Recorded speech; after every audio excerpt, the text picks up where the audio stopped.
ফারহানের দিকে রক্তচক্ষু নিয়ে শাহজাদি তাকিয়ে আছে। সেই তীক্ষ্ণ চাহনির নিচে সামনের থালায় রাখা সুস্বাদু খাবারগুলো ফারহানের গলায় যেন বালুর মতো আটকে যাচ্ছে।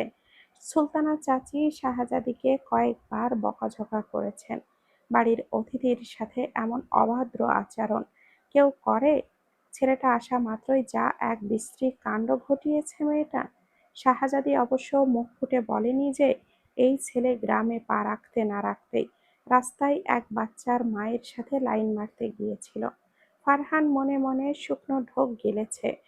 এই মেয়ে যে আসলেই শাহরিয়ারের বোন, তার জন্য কোনো ডিএনএ টেস্টের প্রয়োজন নেই। একদম ওরই ছায়া। ছি ছি, ভাবতেই ওর নিজের ওপরে ঘেন্না লাগছে। শেষমেশ কিনা শাহরিয়ারের বোনকেই দেখে সে ক্রাশ খেয়েছিল। দেশে কি আর মেয়ের অভাব পড়েছিল? এরই মাঝে নাসরিন বেগম ড্রয়িং রুমে এলেন। নিজের মেয়েকে এমনভাবে এক পরপুরুষের সামনে বসে থাকতে দেখে বেশ কড়া করে একটা ধমক দিলেন। শাহজাদি মুখ বাঁকিয়ে উঠে দাঁড়ালো, তবে যাওয়ার আগে ফারহানের দিকে তাকিয়ে আঙ্গুল দিয়ে গলায় পোজ দেওয়ার ইশারা করে গেল। ফারহান আবারও ঢোক গিলল। মেয়েটা তো সাক্ষাৎ জমদূত।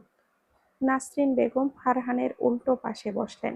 পরম মমতায় ফারহানের পাতে আরো কিছু খাবার তুলে দিয়ে বলেন, বাবা, তুমিও তো অস্ট্রেলিয়ায় থাকো আরভানের সাথে, তাই না? ফারহান কুণ্ঠিত হয়ে বলল, জি।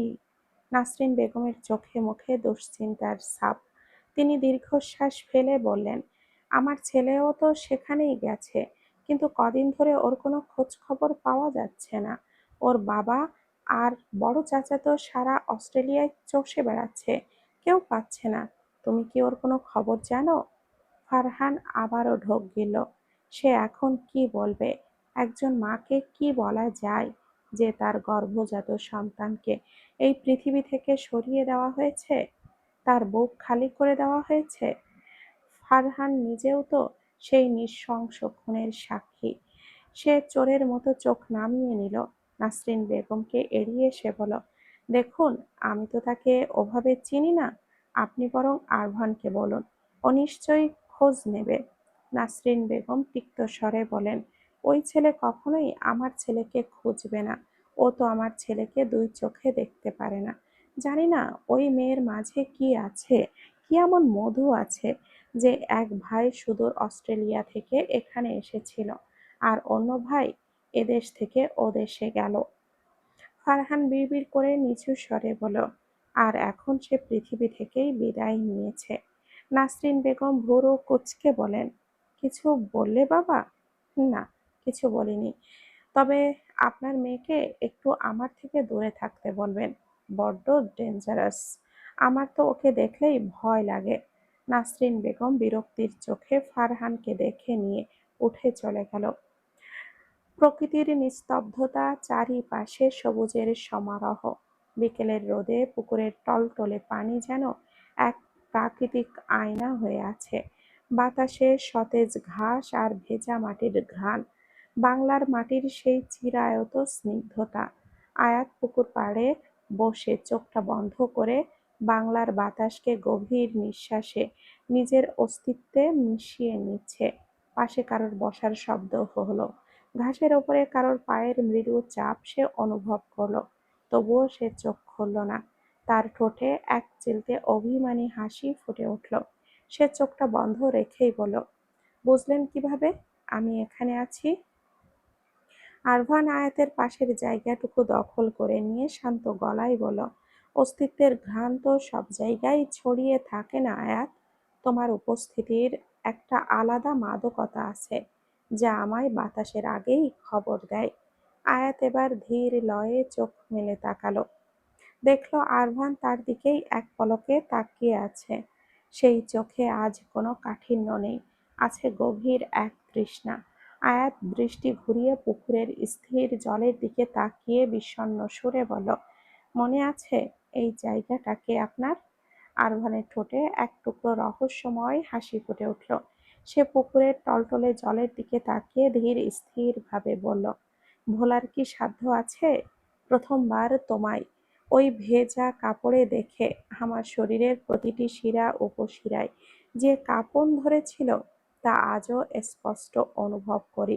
সেই দিন সিক্ত বসনে তোমার ওই মায়াবী রূপ দেখে আমার পুরুষালী অস্তিত্ব টালমাটাল হয়ে গিয়েছিল। আয়াত মুহূর্তেই চোখ বড় বড় করে তাকালো।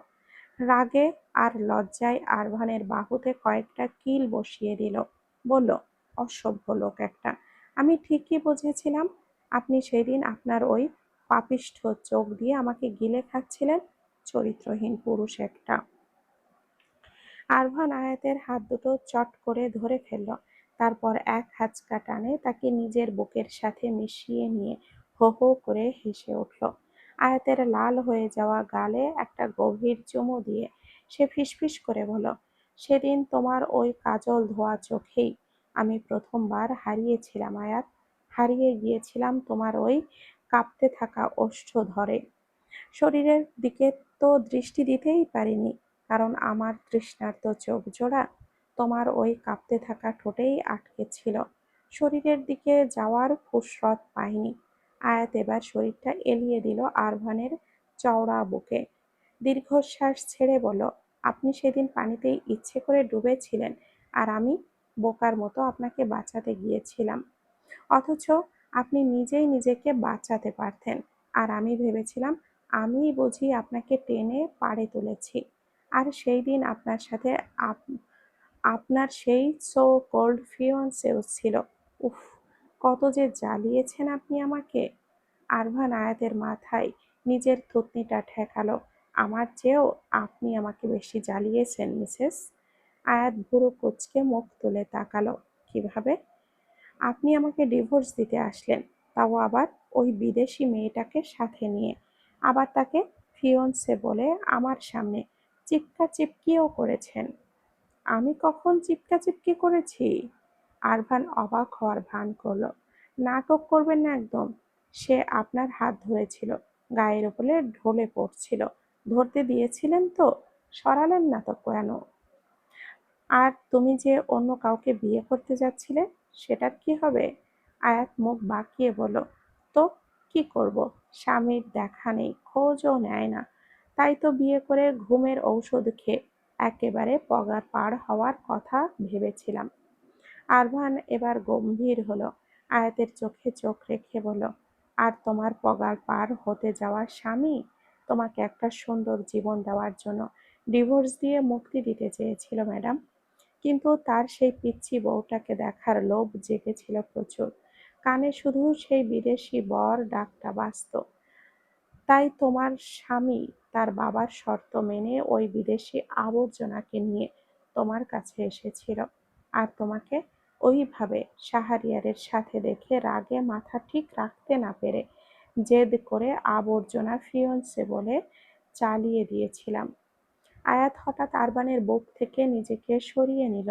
তার টলটলে চোখ থেকে নোনা জল গড়িয়ে পড়ছে। আরভান ঘাবড়ে গিয়ে বলল, কি হয়েছে? কাঁদছো কেন আয়াত? আরভান, আপনি কেন এত দেরি করে আসলেন?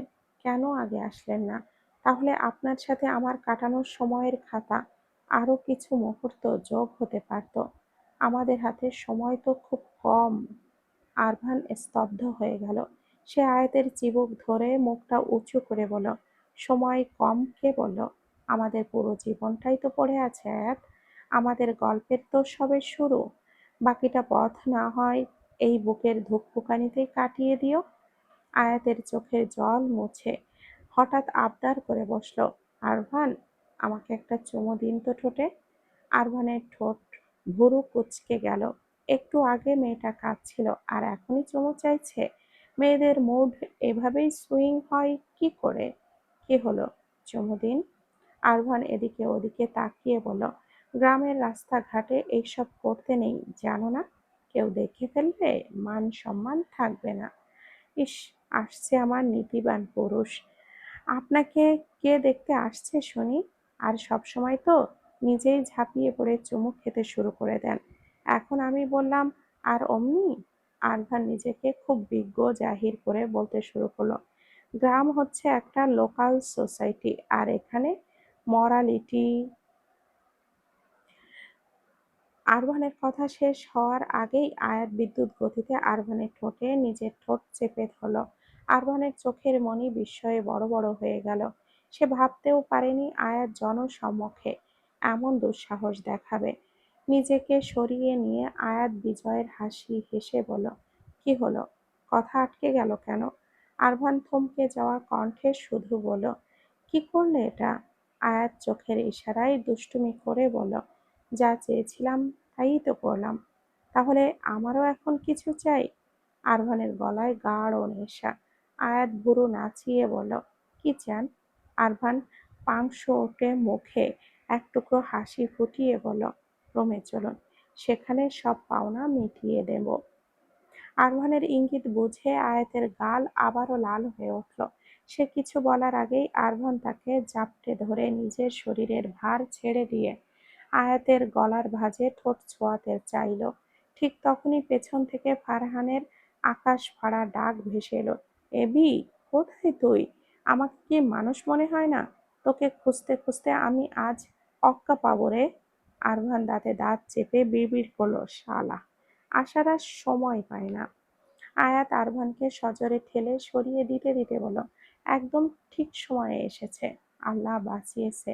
গ্রামের রাস্তাঘাটে বসে বউয়ের গায়ের ওপরে এভাবে ঢলে পড়ে লজ্জা শরম নেই? অসহ্য স্বামী একটা। আরভানকে ধাক্কা দিয়ে সরিয়ে দিয়ে উঠে দাঁড়ালো। আরভানও বিরক্তির মুখে হেসে ফেলল। ফারহান কাছে আসতেই আয়াত ওর সাথে স্বাভাবিক হওয়ার চেষ্টা করে কথা বলতে শুরু করলো। আরভান সেখানে যেতেই ফারহান চোখের ইশারা করল। আরভান সংক্ষেপে বলল, হুম, চল। আয়াত ভুরু কুঁচকে বলল, কোথায় যাচ্ছেন আপনারা? একটু কাজ আছে আয়াত। আরভানের সংক্ষিপ্ত উত্তর, বাংলাদেশে আপনাদের আবার কিসের কাজ? আপনাদের তো এই দেশের কোম্পানিতে কোনো শেয়ারও নেই। তাহলে হঠাৎ এত ব্যস্ততা কিসের? ব্যবসায়ীদের অনেক কাজ থাকে আয়াত, বুঝতে গেলে তোমাকে ব্যবসার হাত দিতে হবে। ফারহান মুখ টিপে হেসে জবাব দিল। আয়াত একবার আর চোখে আরভানের দিকে তাকিয়ে মুখ বাঁকিয়ে গটগট করে বাড়ির ভেতরে চলে গেল। ফারহান জিজ্ঞেস করলো, এখন কোথায় যাবি? আরভান স্থির কণ্ঠে বলল, সোজা ঢাকা থানায়। আরভানের চোয়াল শক্ত হয়ে এলো। সে দ্রুত গতিতে উঠে বসল। পুরো একটা দিন পার হয়ে গেল, অথচ আরভানের দেখা নেই। শাহজাদীর সাথে গল্প করেও আয়াতের মন স্থির করতে পারছে না। তার ওপরে সে আজ এক বিস্ময়কর সত্য জেনেছে। শাহজাদী তাকে সেই দিন কোনো মেসেজ দেয়নি এবং টিকিটও কাটেনি, কারণ শাহজাদীর সিম সহ ফোন নাকি তার আগেই চুরি হয়ে গিয়েছিল। তাহলে ওইসব কি শাহরিয়ার করেছিল আয়াতকে বাংলাদেশে নিয়ে আসার জন্য? সে কি এত বড় একটা জাল বিছিয়েছিল? আয়াতের মগজ ফাঁকা হয়ে গেল। একটা মানুষ ঠিক কতটা নিচু হতে পারে তা শাহরিয়ারকে না দেখলে হয়তো সে জানতই না। তার মনে হচ্ছিল শাহরিয়ারকে সামনে পেলে সে নিজেই তাকে খুন করবে। সব পুরুষ কেন আরভানের মতো হয় না সহজ সরল? যদিও বোকা আয়াত জানেই না তার এই সহজ সরল স্বামী আসলে কতটা ভয়ঙ্কর আর ঠান্ডা মাথার খুনি। সে আরভানকে কল দিল, কিন্তু আরভান ব্যস্ত আছে বলে কেটে দিল। ফারহানেরও একই অবস্থা। কি এমন কাজ করছে তারা যে এত ব্যস্ত? আয়াত মুখ ভার করে রাত কাটালো। ঢাকা শহরের কোলাহলে ঘেরা একটা থানার চেম্বারে গম্ভীর হয়ে বসে আছে আরভান, পাশে ফারহান, তাদের সামনে বসা ওসি মোস্তাক আহমেদ, সামনে রাখা একটি পুরনো ধুলো মাখা ফাইল। ওসি ফাইলটি আরভানের দিকে এগিয়ে দিয়ে বলেন, কালকে সারাদিন এটা খুঁজতেই লেগেছে। এত ফাইলের মাঝে এটা বের করা সহজ ছিল না মিস্টার আরভান। তবে আমার মনে হয় না এই কেসটা রিওপেন করে আপনার কোনো লাভ হবে, কারণ এই কেসে না আছে কোনো সাক্ষী আর না আছে কোনো এভিডেন্স। পুলিশ এটাকে অ্যাক্সিডেন্ট কেস বলেই ক্লোজ করে দিয়েছিল। আরভান শান্ত স্বরে বলল, আপনাদের উচিত ছিল ঘটনার মূলে যাওয়া, যে খুনি ছিল তাকে খুঁজে বের করা। ওসি দীর্ঘশ্বাস ফেলে বলেন, তার একমাত্র সাক্ষীই তো মারা গেছেন। কে মেরেছে তাকে সে কি জানতে পেরেছেন? পুলিশ হয়েছেন, দায়িত্ব নিয়েছেন, অথচ পালনে এত অনীহা কেন? এই কেস আবারও কোর্টে উঠবে। এর জন্য এই পরিবারের আপনজন কাউকে মুভ করতে হবে। তার মেয়েকে নিয়ে আসুন। আরভান ফাইলটা হাতে নিয়ে উঠে দাঁড়িয়ে বলল, আমি তার মেয়ের হাজবেন্ড। সে যা, আমিও তাই। তাই কেস আবারও সচল করার ব্যবস্থাটুকু করুন।